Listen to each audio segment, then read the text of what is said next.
Hi, welcome to Parents Gap Year, the podcast that celebrates living to travel and travelling to live. I'm Anne-Marie McCormack, filmmaker and radio presenter. And I'm Rod Gray, videographer and photographer. We're married.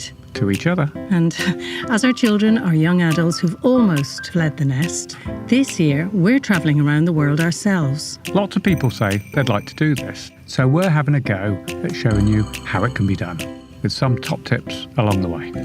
So this is our warts and all travel experience where we reveal our highs and lows, what we learn about each other. And more importantly, the great characters that we meet along the way.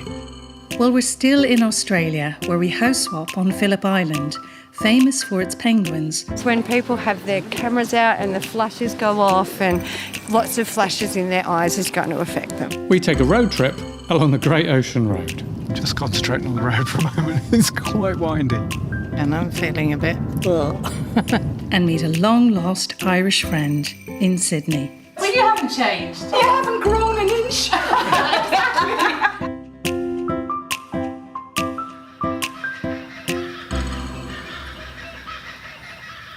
We've been a few days now on Phillip Island, and the main tourist attraction thing to do here, apart from looking at the Nobbies rocks, which just I like saying because it's a funny name. We can almost see the Nobbies from here, but we're in the car park for the Penguin Parade. It's going to be windy, so I thought I'd just talk about it here for a minute. This is the main thing on Phillip Island that people come to see, and the car park is rammed already. So at dusk, little penguins come out of the sea and they come up the beach and they go into their burrows. Apparently about 900 of them. So I read on the sign the other day. They're little penguins. They're not like emperor penguins, like a metre tall. I imagine they're 10 to 15 centimetres. I'm amazed it's this popular. I'm sort of prepared to be slightly underwhelmed, but I hope I'm wrong. $30 a ticket. And you can pay up to like $100 a ticket to have a ringside seat, which is literally an underground viewing area with little windows that look out at penguin height. It's a big draw.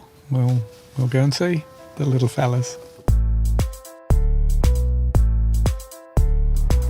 The 3 bins located along the stairs here. We don't want any rubbish blowing into our beautiful environment here. So pop your rubbish in the bins. You can actually save a penguin's life by doing a very simple gesture like that. Okay, so we just had our talk from the guides here on the beach. It's 10 to 9, so 10 minutes to sunset. So the penguins are due up at 9 o'clock. We'll see what their timekeeping's like. What he was saying a bit earlier was that they're out at sea all day long, fattening up with fish and stuff like that. And if they come in to give birth and stuff like that, lay eggs, they spend 2.5 weeks incubating, I think. So then they can't eat during that time, so they have to fatten up in the sea and then come out. Anyway, they've been out all day swimming, eating, and so when they come out of the surf here and come up the beach, after about 5 metres they collapse because their legs aren't used to carrying them. They've been swimming, and then they have a little snooze, and then they get up again, and then they got the long walk up the beach. The tide's out tonight, so they got quite a long walk. It's probably 30 metres up the beach, and then they got to get into the sand dunes and up all the little tracks and find their burrows. So we're on a sort of platform on the beach in the cheap seats. Good, the sun's going down, and we'll see what happens. So it's 9:20 now, and the penguins obviously don't tell the time, but they have turned up in little clusters. There's like a cluster of like 10 that sort of come out. Again, we can see them. It's sort of dark now, but we can see them with their white fronts. They're black on the back, but they've got white fronts facing towards us. A group of about 20 of them just coming up now, and they all waddle quite slowly up the beach in a line, literally one leading the other, which is really sweet. Oh look, they've got a little sprint on that lot. They're all having a... They've also got a leader who's, he's striding away now. Yeah, they're amazing. It's like a school line. And apparently there was 1,015 yesterday and about 900 the day before. So we're sitting pretty. Wrap up warm if you come and do this, and make sure you've got a nice cushion. Choose a night when it's not windy as well. Yeah, the seats It's aren't always windy. particularly comfy. Oh my goodness. They're galloping now. Yeah, they really are on the home straight. They've got the wings out, flapping either side. So we've just come up from the beach onto the walkway that's up here. And there is 3 little penguins that have just waddled underneath us and into their burrow. Or maybe that's Mum come home. I reckon that's Mum, and that's her 2 chicks. You're right. Because they're different sizes, aren't they? The little ones are fluffier. Yeah, the little ones are fluffy, and she's black and white. So I'm guessing that's Mum going, all right, I'm home. Anyone excited? Oh, right, Mum's home.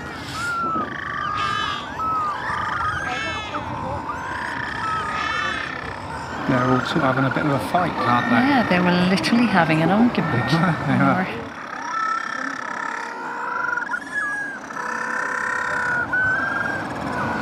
That's amazing. Sunny Sellers. We've been following a huge trail as they walk home.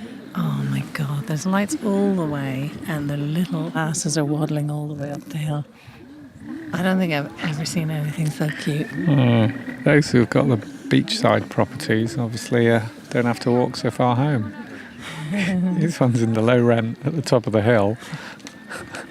Apparently why we're not allowed to take any photographs, which we didn't, is because scientists have said that they shouldn't have flash photography. Yeah, if people have their camera phones and the flash goes off, which some people do, it's really bad for their eyes. We're being herded like the penguins. We are being herded up the hill like the penguins. We'll waddle home. Your arse in the air. Your little arms flapping. Okay, so you're one of the stewards here, are you? Yes, my name's Lisa. I'm a visitor experience officer at Phillip Island Nature Parks. And you said this is the nicest part of the night when you're walking home with the penguins. I love it. I really do. I get so excited. I'm the biggest 59-year-old child you'll ever see. This is my happy place job. I work in hair and makeup, and I work in funerals as well. So I really do love working here. Hair and makeup for dead bodies. And live ones. Yeah, that's been a family business, so to speak. But yeah, it's something that I do. I think it's not something that everyone can do, and it is quite important. And then I get to come here and get all that side of the stress out. Thanks so much for having all your cameras away and respecting our no photography policy. We really appreciate that. Thank you. Just as someone had a camera. Yeah, exactly. You have a very nice manner in how you tell them, please turn your camera off. And I hear the centre gives away free quality photos, beautiful photos. There's a barcode. So what is the theory about the lights from cameras? Lots of flashes in their eyes is going to affect them. Yeah, that makes sense. Yeah. Final question. Are you still underwhelmed? I've had a thoroughly fun evening, actually, out with the penguins and you. I loved it, actually. It's great. I just think they're so sweet, particularly the way they move. And I can see why so many people come here. I'll try and find the car. Try and find the car. This fast car park. Long grass. Just make sure no snakes come and get us now at this last final minute. That's the car. Okay. I think. A car's come with the house swap, but it's all dark, and I can't remember. I think it's a Ford, isn't it? It felt like I parked it there. Have I got the key? Yes, I have. You're good when you're good. It's the right car.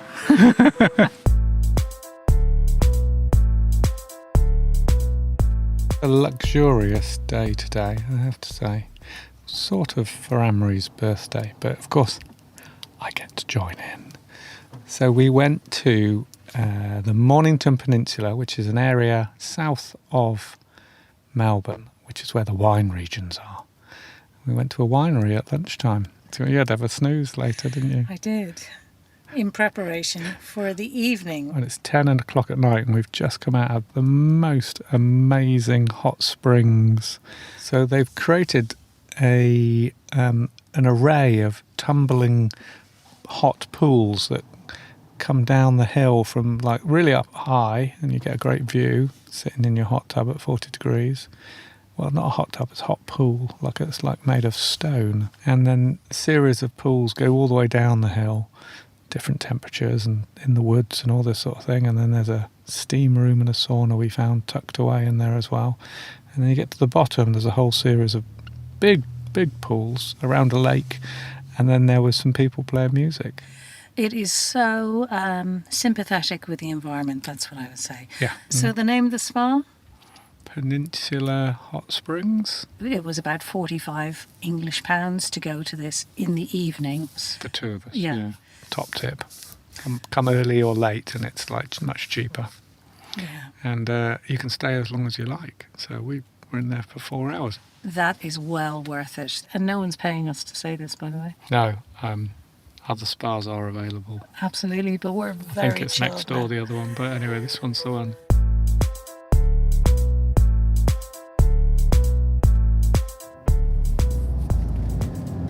Well, we are driving literally into the sunset on Australia's Great Ocean Road, which is one of those roads you just gotta drive. And at the moment we can just see for miles down the coast. We've driven from Queenscliff, which is where you get the ferry to, through the beautiful little town of Lorne, and we are on our way to Apollo Bay. Just concentrating on the road for a moment, it's quite windy. Yeah, and I'm feeling a bit, as I do. Gotta spoil the moment. It's almost like looking at a Japanese garden with those beautiful hilltops in the background. We're driving right into the sun, aren't we? It's amazing, yeah.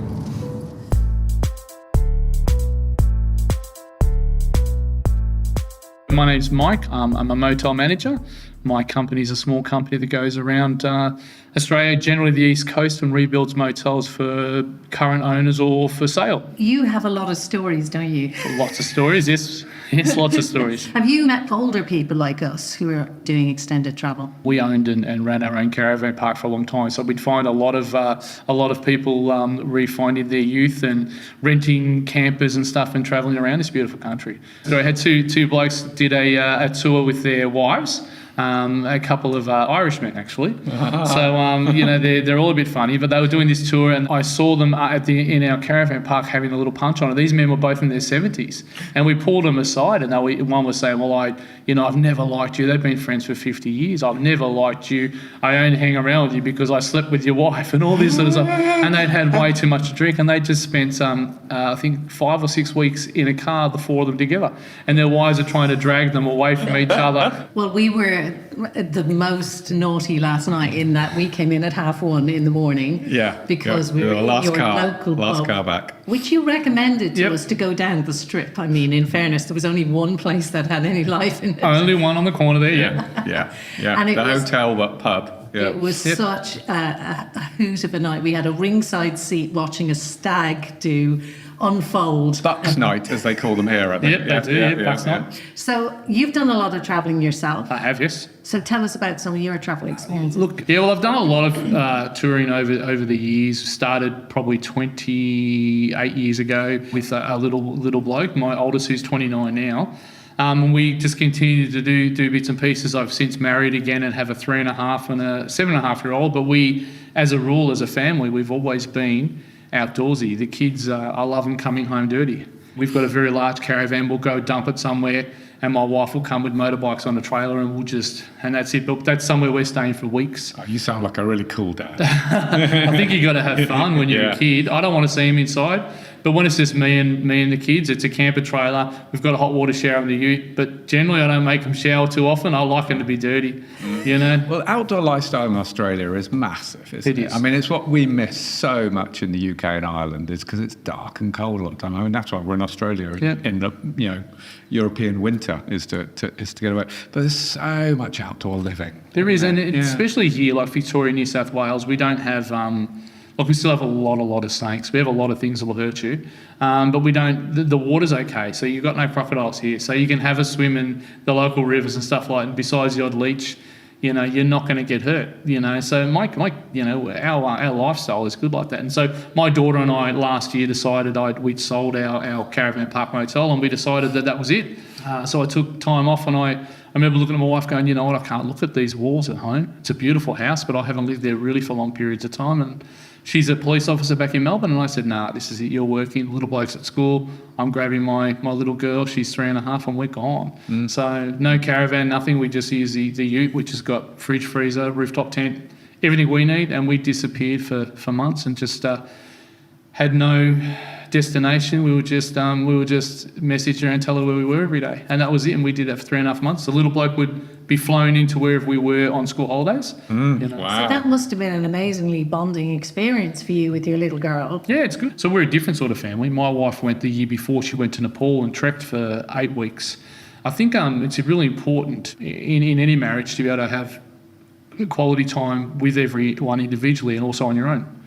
You need to be able to find yourself, and sometimes loneliness is the best way to do it. So, and then having that time with my little girl brought us to a position where we were just inseparable. Now, what you said there, I think, is really important. That in a marriage and stuff, and we've sort of discussed this and sort of agreed that people must be able to do what they need to do, and sometimes when they need to do it, independently or together, sort of thing. And it's that's a really important part of sort of keeping a marriage to going, isn't it? 25 years on. Yeah. 25 years on. But you're right. Yeah, and in fact, I was talking to somebody last night about relationships, and he made a very strange comment.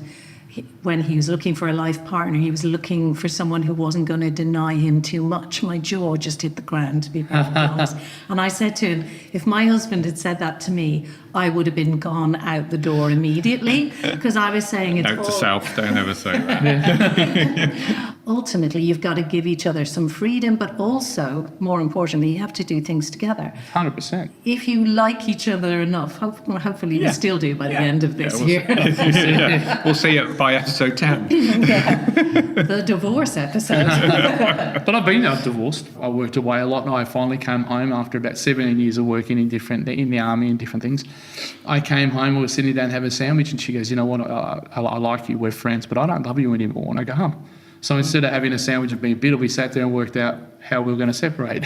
And then, in the nicest possible way. Well, she'd spent a lot of time with children on her own, and it was different having me back, because all of a sudden the whole weight has changed from her making. She made all the decisions. She did everything herself. I mean, God, she ran the house. She actually bought that house while I was away. So I said to her, what do you want to do? And she goes, I need some time away. So we said, okay, let's allocate some money. And she spent 18 months travelling the world. Wow. And I think... with the kids or with that? No, the kids stay with me.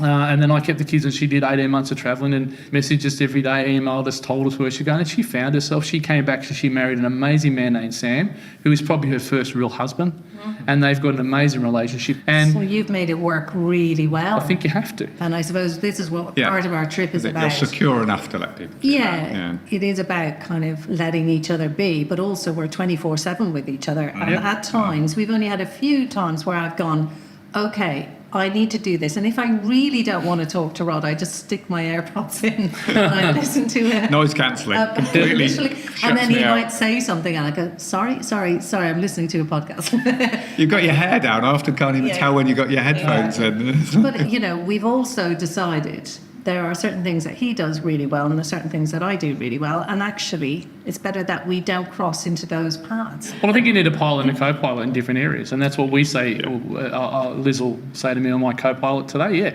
and she's actually there going camping next weekend. We're camping next weekend in Wilson's Promontory, which is a big sort of headland. So any recommendations? Well, Squeaky Beach, that's the place to go. Everyone knows.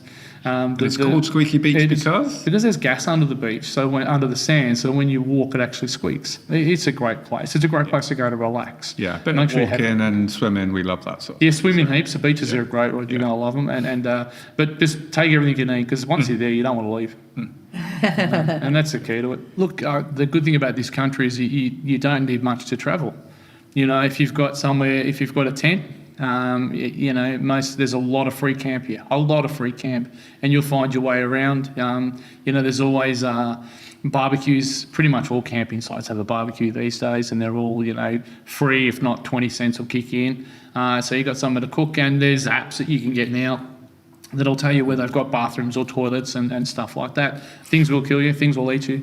We don't have lions, but we do have crocodiles. We have huge snakes. We have massive spiders. We have things that'll get you. Camp close to the fire. In a lot of places, you can't use the wood that's on the ground. You're not allowed to use that to make fires. So Why is that? it's not ours. Okay. So it belongs to our Indigenous community. It's their land, so we don't take from that. One thing I have noticed, which has hugely changed since when I first came here many, many years ago, is the respect and the understanding of the people who had the land before. It's always been there. I just think it hasn't been as advertised. My wife's Indigenous, so we recognise it. There's a lot of great Indigenous people, a lot of great Indigenous artists, and we think it's important.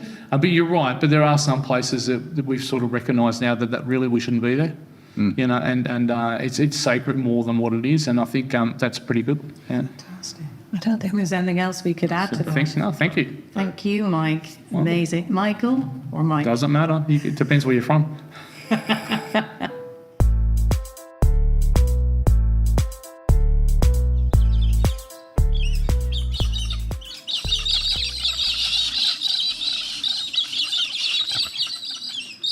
As you can hear, we're out in the wild. And we are being squawked at by, parakeets, lorikeets. We've done the stupidest thing yet and decided to go camping with no tent. We are waiting for the tent. Vicky is en route. Moments away, hopefully, arriving with the tent. But as we speak, the sun has set in a very popular Australian campsite, surrounded by Australians who've all got themselves sorted, of course, with the fabulous caravans and tents and pop-up this, that, and the others, and awnings and outdoor kitchens and all manner of outdoor utility vehicle and accoutrement that you can imagine. But we've got a couple of camping chairs. Anyway, we're waiting for Vicky. Hopefully she'll be here soon and we can put a tent up before it's too dark. It will be dark. It probably will be dark. Anyway, there's the challenge for the evening. For those who are interested, we are in a fabulous place. We are down on Wilson's Promontory, which is a peninsula that sticks out into the Bass Strait, into the sort of Southern Ocean area off the southeast coast of Melbourne, about 3 hours from Melbourne. It's beautiful here. They've got beaches around here which are claimed to be the best beaches in Australia, but that's quite a claim. They do have a lot of beaches. Squeaky Beach. Squeaky Beach it's called, to which we visited just before we came to the campsite, and it does. The sand squeaks as you walk. And the birds squeak even Birds are louder. squeaking even more, yeah. This is called happy hour, I would say. It's like when your kids go mental in the last hour before they go to Well, bed. talking of kids, there's at least 5 or 6 really young kids in the site right next to us. I reckon at some point after sunrise, they'll all be kicking off. They will, but we've got noise-cancelling headphones, so we're okay. Hope I remember to charge them. Yeah, honestly, I did. Very important when you're camping. And actually, to be honest, it feels like we're in Cornwall or somewhere else, Devon Coast, Ireland. It's not that warm. In fact, it's very breezy. It's unseasonably a bit cold, actually, in Australia, but it's due to warm up tomorrow and the next day a lot. It's going to be 30 degrees. 30 Thank degrees, goodness. but presently, it's probably about 18 degrees We've got with a about breeze. 5 layers on. So it's a bit like, a good day in Cornwall. 2 pairs of leggings. I've got a t-shirt, a bra, a top, 2 cardigans, a jacket, 3 scarves, and a hat. Wow. What about you? I've got only a hat. It should be called Streaky Beach. Whilst waiting for Vicky, we have polished off the bottle of wine out of the cool box. But we realised with dismay that we only have 2 for the weekend. I know, I was trying to be economic. Well, there's a car coming. Do you think that's There is Vicky? a car. It might be. It's got weak headlights. Vicky's got a 1966 Holden two-tone car. Can I hear the purr of a V6 and some dim headlights coming? There she is. Hey. Yay! Hello. Where? Hello! The hum of the Holden. Yeah. This is proper Australia. We've seen 2 wombats since we arrived. Oh yeah, wombats are They're out. huge. They're like bigger than a badger. Absolutely amazing. Hello. Good journey. Hello, lovely person. Oh my gosh, it's never normally like this here, I tell you. What? No crowds? I've never ever seen it like this before. What? It's full on. It's actually full up.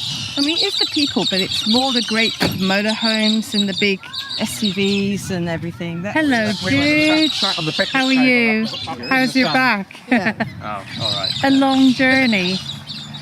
So Vicky is parking her rather cool vintage car, which is circa 1968, which I think is the year she was born. It's amazing. Two-tone, teal and white, cool car, which is a bit problematic trying to get it into this space. But we're getting there. We're parked right by a tap, right next to the loos, which I'm very happy about, because for those people who might need the loo during the night, it's always nice to be next to a toilet block and a shower in the morning. And the wind is whistling. Let's hope we don't get too blown away tonight.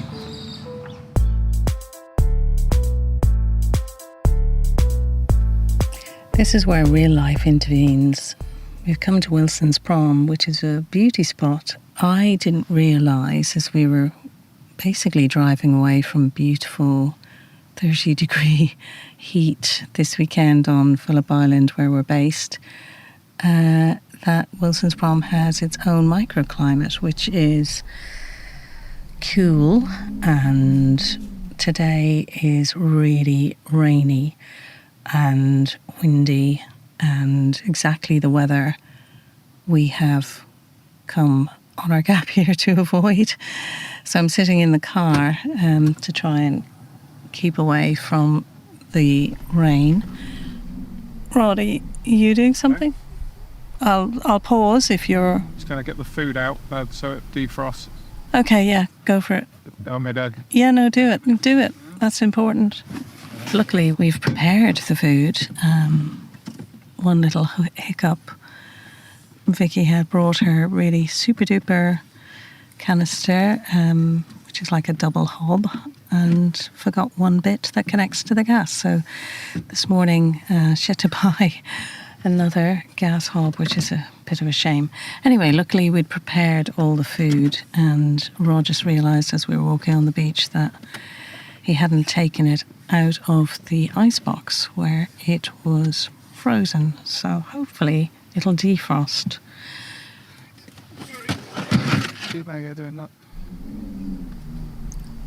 Are you nearly done? Okay. The truth of the matter is I am now on a massive downer because we're surrounded by tents full of little kids. We thought we'd be fine, still got woken up at 5 this morning. I did at least get to sleep. Rod struggled to get to sleep, so did Vicky. Anyway, in the back of my mind, my instinct said it was this morning that I needed to get on my phone, and my siblings were going to call me while they were all together.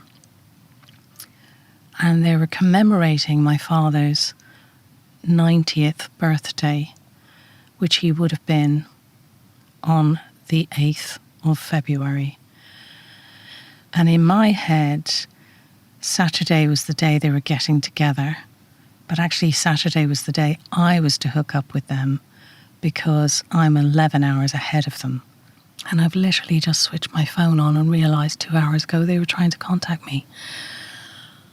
So it's their evening, and now I'm too late because they've all gone home, and I'm absolutely gutted that I missed my family on this really important commemoration of my father's life and the fact he didn't make it to his 90th birthday. Obviously, I couldn't be there, but I could be there for a video call if I had charge of my phone, if I could string a sentence together because I had a decent night's sleep.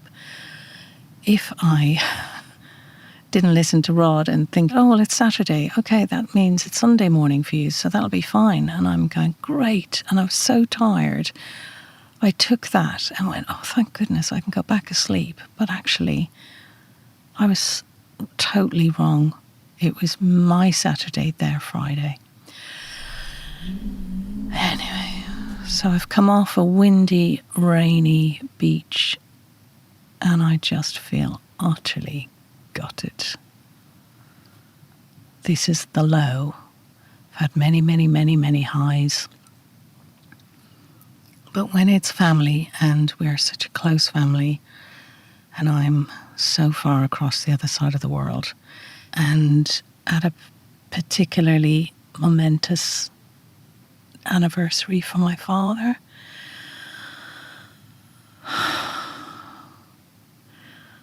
so yeah, that's actually really, really upset me now. And although I think Australia is fantastic and it's really served us well on the whole, being so far away from your family, the time difference is quite stark and confusing.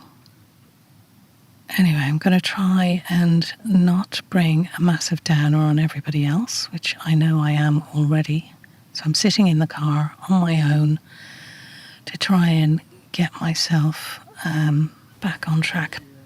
On the very plus side, Sam, my son, is in Thailand having an amazing time photographing MMA fighters. He's in his mojo.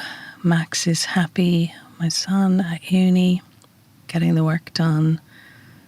Also mixing it nicely with some sociability.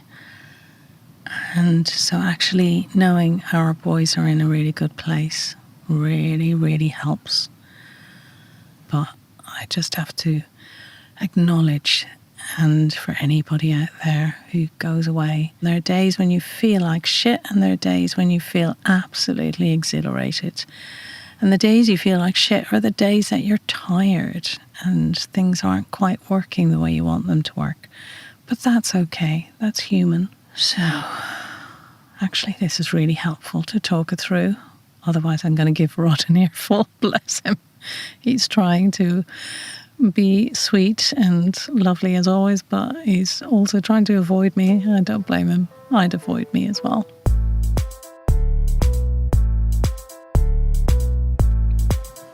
Hello. Is that you over there in the dark? Yeah, romantic evening in under candlelight. We had a big thunder lightning storm roll through this part of Victoria and Australia,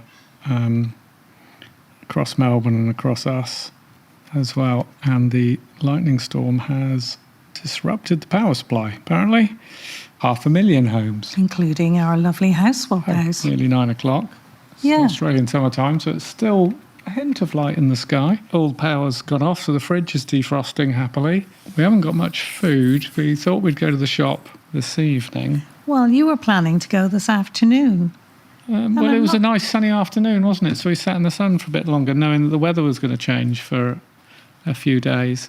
And then the power went out. And, of course, the lovely car that we've got that gets us to the supermarket is inside a garage with electric doors. I would say electricity compromised. What, the car? Yeah. Well, it is now, because we flattened the battery, charging our phones up. So I can't start the car, even if I could get it out through the doors. If tomorrow we are still out of power, which is possible. Which is possible. Not only can we not get the car out of the garage, the car can't move because... No, it's an automatic car, so it's stuck in park, which locks all the wheels. You can jump started with jump leads, but at the moment it's facing into the garage. You can't get a car near it to jump lead it. Tomorrow's problems. Luckily, we have candles and torches. We have got the door open, so that's why it's whistling. Yeah. Because it's quite warm. We've got the mosquito grids across, but last night you photographed a rather large huntsman spider outside the grid, the mosquito It was grid. on the screen door, yeah. Yeah, so that fills me with joy. And there is The lights have gone out, right, and we're heading into the dark. Is that what you're thinking? Yeah, and there is a little hole don't worry. where the two mosquito grids don't quite meet. Better shut the glass door then. Yeah, but then we're going to be so hot. Well, luckily we had food left over from yesterday. We'd made a very large pasta, which you were going to heat up with the camping stove that was bought by Vicky over the weekend because she had forgotten an attachment for her camping stove. So we had a spare one, and we fired that up, and it lit for about 30 seconds. Yeah. So we're out of gas as well. There is a gas barbecue on the veranda here, a massive gas barbecue, and I can see a brand new gas bottle, but we've got nothing to cook on it. The circus of errors. The worst one being trying to charge our phones from the car, which should have been fine, with the door open. But you didn't charge up the car because you didn't want to in case you caused us... I didn't want to fill the house full of fumes because we couldn't open the garage door. Carbon monoxide poisoning would have been worse than having a flat battery. Definitely. On my phone. Well, we have actually looked in the freezer to see what our lovely house swappers have in their freezer. As it's defrosting. As it's defrosting, and it will be defrosted by tomorrow morning. Neither of us eat meat. So that causes a bit of a problem because there's 2 sirloin steaks. But mind you, you're probably going to eat those, aren't you? On the gas barbie. You probably will. Push comes to shove. I'm not going to start eating meat. And there's a packet of peas. But we got nowhere cooking them. Oh my God. Well, you could heat up some water on the gas barbecue, maybe. This is a really important week for me to just catch up on doing some stuff, editing my short film. But if we don't have power, I won't have a computer. Our little world's fallen apart quite quickly without electricity, hasn't it? Absolutely. Just in society as a whole, if the power goes out, your refrigeration goes, your lighting goes, your control of your gadgets goes, your communication goes. Once the phone battery's gone, you're often, if your Wi-Fi goes down, that's one thing, and then obviously you can go on your 4 or 5G network, but then once your phone battery's gone dead, then you're done, aren't you? It takes about a week for society to fall apart. I've just got a message from Vicky going, glad you have a stove. She doesn't know that her stove doesn't work. Shall I mention that it ran out of You'll have to, what stove? Yeah, it's out of power already. All good here. Good for you. Have you got torches? Yes. Candles? Yes. Glad you have a stove. Yeah. Shall I just about see on the internet? Is my phone still working? Just about. Oh my God, that's a pylon that's collapsed. Oh my God. Transmission powers are flattened, power lines are brought down, and state large coal generator is knocked out. Electricity distribution unable to say how long it will take to fully restore. We'll be firing up the barbecue and eating the sirloin steaks then. Jesus Christ. Oh shit. Do you know the one thing I forgot to bring on this trip with me? Was your power bank. Which was a present from my son who said, actually, you'll use this when you're travelling. I could have so done with that today. God, if it lasts for a long time, we are really screwed on so many levels. So I'll be clutching onto you tonight. There's torches, love. It's fine. Okay, I won't be clutching onto you. You can clutch if you want. Yeah, you'll make me too hot.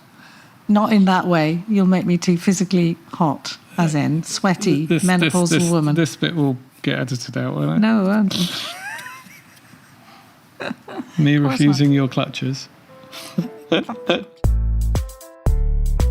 Okay, next morning, we're still out of power, and we've heard that it's going to be possibly another week. You can hear voices downstairs. We got a knock on the door, and lo and behold, Peter and Jean's son happened to turn up because he needed to get a generator out of the garage, and our car is now being jump-started next to his camper van.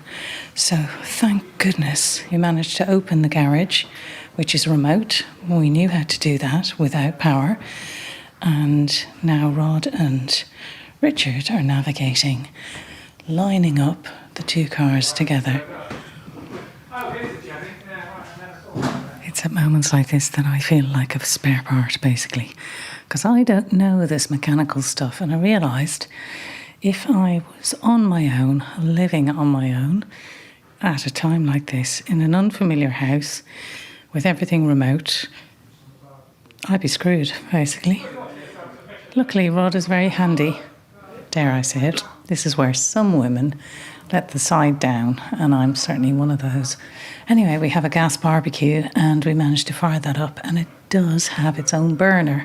So we managed to get a coffee this morning, hence I'm perky. And Rod is full of energy too. So far, crisis averted. Just about to start jump-starting. Had to push the car down the driveway a bit so it aligns with a camper van and hooks up. It should start. Start up without yours running. Yeah.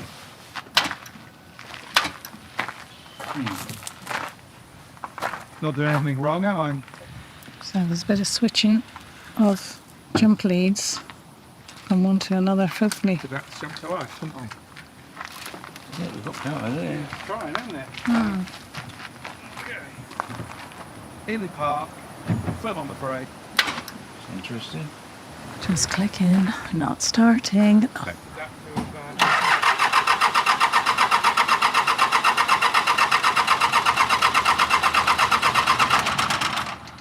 Oh dear.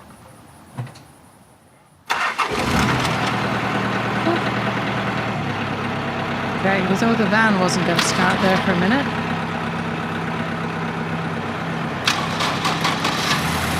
It's never done that before. Hallelujah. The gentle purr of our own vehicle without the camper van. So it is actually working independently without the jump leads. Thank goodness for that. Richard, you're brilliant.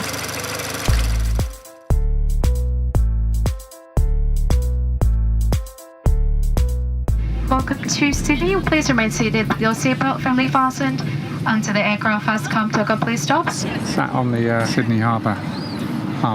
With the bridge behind us. And the Opera House in front of us. I highly recommend being around the harbour. Definitely worth a visit.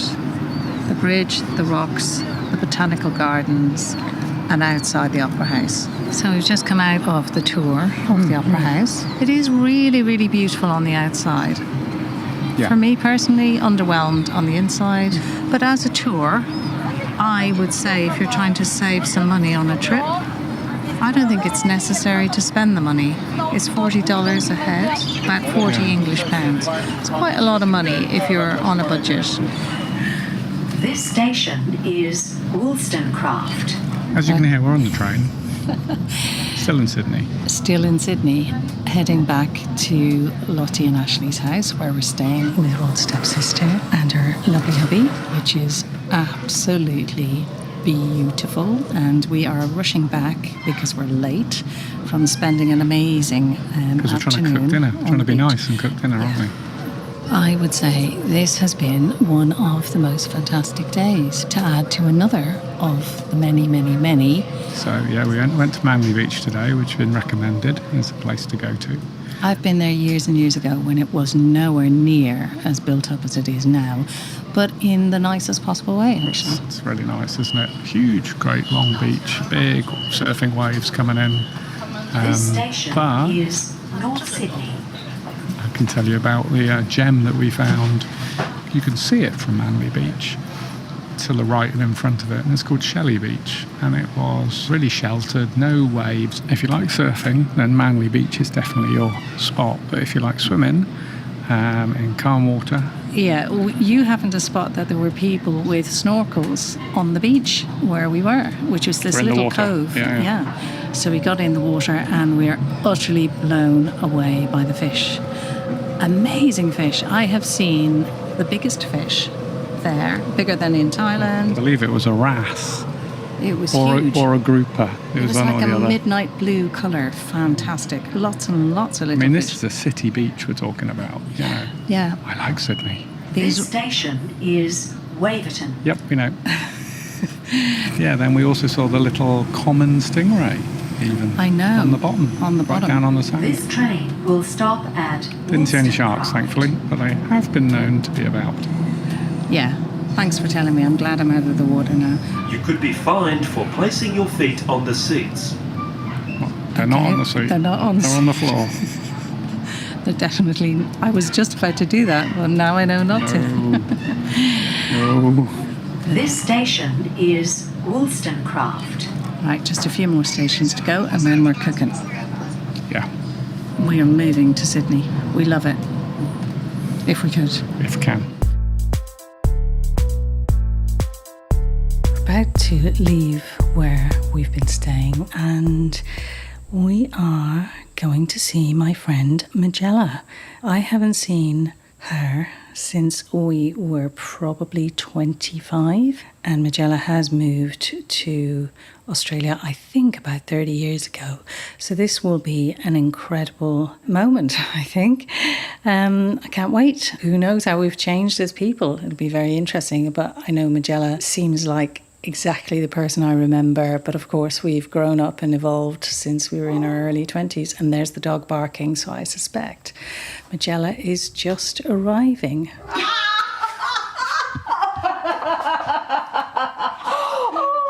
my God! 35 years, Majella. And you haven't grown an inch. Exactly. So good to see you. Oh, amazing, amazing. Oh my God. Well, you haven't changed. Neither of you. No, I know. I know, it's great. Oh, good. Where are we off to now, Majella?